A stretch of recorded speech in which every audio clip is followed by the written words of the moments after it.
Hi and welcome to Inside Line. This week we take a closer look at our annual Car of the Year awards and tell you why the car with the smallest engine won the big gong. We also talk about an Aussie electric car that could sell for as little as $10,000 and take a look at a radical speed camera program that actually rewards drivers. But first, Richard, you were a judge at Car of the Year this year for 2010. Yep. Did we get it right? I'm pretty sure we did. I mean, that Polo's a pretty impressive bit of gear. Very like the Golf last year, you know. Cracker engine, it's more powerful yet more fuel efficient than the one in the previous model. Great interior and rides and handles really well as well. As you say, 1.2 litre engine, but the big thing, and a lot of discussion came back to this at Car of the Year, was the price. You do pay a premium and it wants premium unleaded fuel.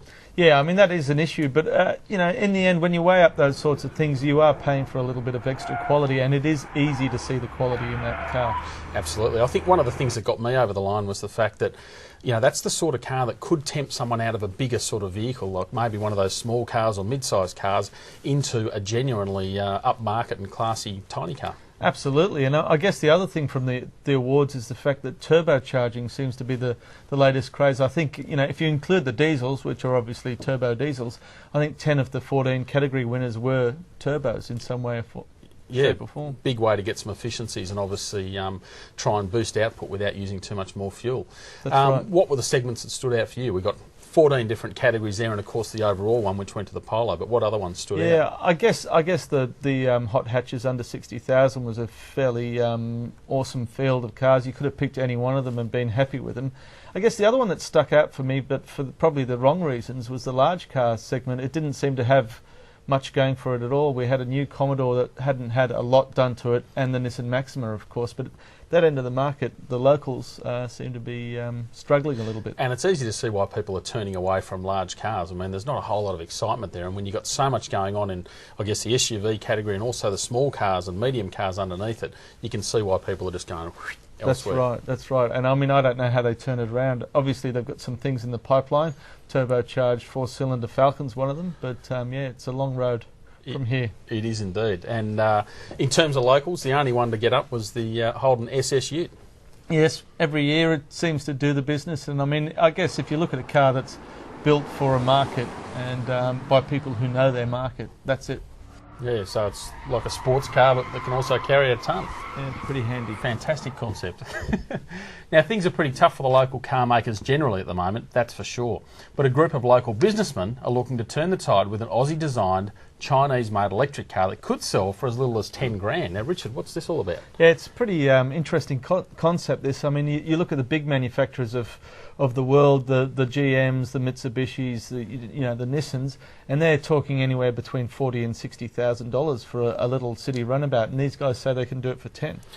Well, a concept's one thing, but reality's the other, isn't it? That's right, and I mean, you do have some backing behind this thing, but you do wonder how can you get it that low when the big boys can't. So I think I wouldn't have believed any of this had I not known who was behind it. And one of them, obviously, the big people behind it is Laurie Spark, a veteran of Holden, guy who's done a lot with innovation and safety at Holden and has dragged a bunch of engineers, some of them formerly from Holden, together and backing from the CSIRO and a bunch of people. So it has got a bit of credibility. Yeah, that's right. And they've got Clipsal, which has obviously got some experience in the electricity field. So what Laurie Spark is saying is that this isn't about cars, it's about other things, including batteries and electricity and power grids and the whole lot.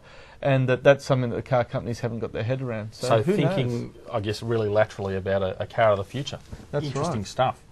Now, while we're talking about innovation, it seems the Swedes have come up with a novel idea for cutting the road toll. That's right. They're going to reward you if you go past a speed camera and you're not speeding. I was going to say, if you are speeding, that's a bonus. No, unfortunately not. So we could get very rich very quickly. But no, they've taken the carrot and the stick, I guess. The stick is you go past the speed camera and you're speeding, you pay a fine. But the carrot part of it is if you go past and you're not, you get a ticket in a lottery that is funded by the people who were speeding. So yeah, well, they say reward can work wonders when it comes to getting people to modify their behaviour. So that's right, and they're saying it is working too, so yeah, who's to say it can't? I doubt it'll get a run here, though, because the governments here seem to be absolutely locked onto the idea of all that extra revenue. They do. We'll see. Now, on the topic of speeding, the V8s converge on Homebush this weekend for the final round of the V8 Supercar Championship. Richard, who's your tip? Well, it's going to be a tough one. I mean, I think Courtney's got the buffer, but I really think that Whincup got the machine and the team behind him to do it. There's all sorts of stuff happening at DJR at the moment, but yeah, I mean, it'd be interesting. I wouldn't mind seeing someone like a James Courtney get up, though, in a team like Dick Johnson Racing that, let's face it, neither of them had as much success as the Vodafone cars. No, that's right. I mean, it's always good. A change is always good at the top, Yep. as they say. And we love seeing the underdog get up, don't we? That's right.